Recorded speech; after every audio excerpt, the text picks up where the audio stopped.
Hi there, this is David, and welcome to my review for the demo of Forspoken, to be released on January 24th for the PlayStation 5 and PC.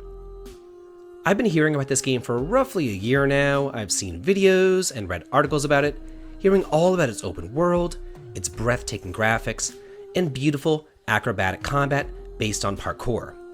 But now I've had my chance to play that demo, and does it live up to all the hype? Or is it just some style over substance and some more flash in the pan?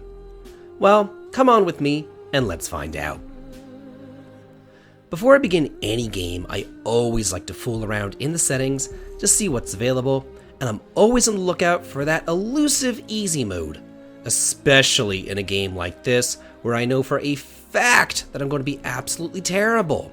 But much to my surprise, there was no difficulty selector. Instead, every little tiny thing can be modified to your liking. If you want the combat to pause instead of just slow down while you're selecting your magic, have at it. If you want to be a dodge tank, go for it. But conversely, if you want the game to just automatically dodge for you, that option's available to you.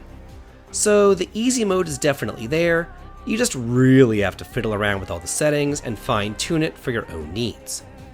Also, I noticed that there is a font size increaser, and I of course increased it to the largest setting that there was, and yet still, even there, I kinda found it to be still on the smaller side. Then, oddly enough, among the plethora of options, there was no option for a mini-map. God forbid we actually get a frickin' mini-map in an open-ended game like this, but at least there is a larger map that you can look at. You begin with a very quick story synopsis, informing you that you play as Frey, a girl from New York who's armed with only a bracelet before she's whisked away to the land of Althea, and blessed with the ability to use magic. Here she's tasked to destroy the Tempus, once benevolent sorceresses who are now evil witches bent on destruction and world domination. The demo allows you complete freedom to roam around one entire area with very few limitations.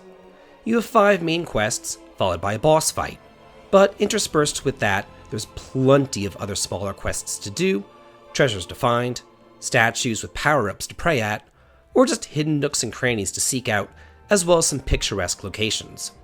So while I spent about an hour with the demo, I could still see somebody easily spending 2 or even 3 hours if you went out of your way to do and find everything. Combat is the main bread and butter here though, so let's go ahead and talk about that. You have access to 2 schools of magic, fire and earth, and you can switch between them at will. For the most part though, I did stick to the fire magic, because the earth magic was all long ranged, and aiming and I don't really get along in 3D games. I mean, as much as I would have loved to have just stayed out of harm's way and fire rocks at all my enemies, I couldn't aim at those bastards to save my life. They were running all over the screen, and eagles are diving at me left and right too. It was just so much. So I quickly switched over to fire, which works at a much shorter range, and I just burned everything down in my path. You can have 6 different spells equipped at one time, 3 offensive and 3 defensive, and R2 casts the attack magic spell, while L2 casts the supportive spells, but it was still kind of odd. You can also hold down the buttons to charge the spells, but even then, sometimes the game just kind of did whatever it wanted to, it seemed. Sometimes if I hit L2, it would summon swords to assist me. Other times I would get fiery ghouls that followed me around, and then sometimes if I was lucky, I would get this fiery circle of death surrounding me, blasting the crap out of everybody. I really don't know why I got certain spells at different times, but I was always glad for that ring of death. Otherwise, for the most part, you're just kind of mindlessly mashing R2, swinging around your fiery whip like a madwoman.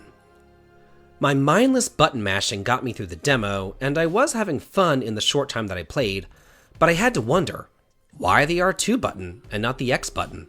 What's up with the funky controls with Square Enix titles lately? This was the same problem with Valkyrie Elysium. I was constantly hitting the shoulder buttons.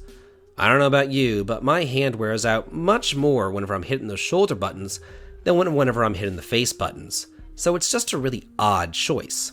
Then, I didn't see any kind of HP indicator either. I only knew that my health was getting low whenever Frey would whine about not being able to see anything. So I don't know if I ever really got close to death. I'm not entirely sure.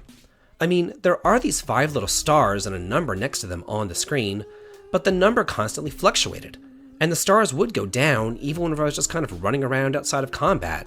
So I'm not really sure what those indicated, and God forbid the game tells you anything, but hey, I didn't die, so I really can't complain.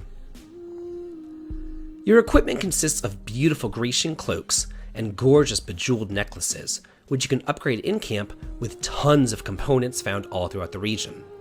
But most badass of all, her weapons are her nails. This badass bitch paints her nails to imbue her spells with different effects. I just love it. I mean, really, hell hath no fury like a woman who's just broken a nail. You do not want to get on her bad side. Paint those nails blood red, then go beat up hordes of zombies. What could possibly be better? The menu is done in kind of a strange, almost optic lens sort of way. It's concave, so it's difficult to read what's on screen because of that distortion.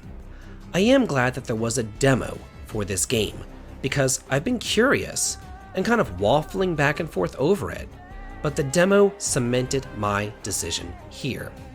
This is a good, beautiful game, and it can be a lot of fun, but that being said, I still know in my heart of hearts that this is not a game for me. At the end of the day, it's just too Western, too frantic, and there's too much going on. There's no mini-map to help me get around, it's really hard to aim with any sort of magic, and believe me, if it wasn't for that auto-evasion, I'm sure I would have been spanked. So while I could find this to be fun in small doses, even at the end of the 1-hour demo, I was saying to myself, oh, thank God it's over. But then another quest popped up, and I was physically disappointed. I didn't want to play it anymore. I didn't want to run around from point A to point B just to fight those same mobs over and over and over again. My hand was tired from hitting R2 constantly, and I just wanted it to be done. It was just kind of very button mashy, kind of walking from here to there, and very flash in the pan, style over substance. I could see myself maybe getting it in the future for something like $15, but really, like I said, there's nothing inherently wrong with Forspoken, it's just not for me. Well, that's it for my review of the demo of Forspoken. What did you think about it? Let me know in the comments. And if you like this video and wanted to hear on the channel, please consider supporting me over on Patreon for exclusive videos and early access to my content, heading on over to Twitch for some streaming fun, or coming on over to my Discord to chat and hang out. The links to them all can be found in the video description. This has been David, and if you like this, please like, comment, and subscribe, and have a good day.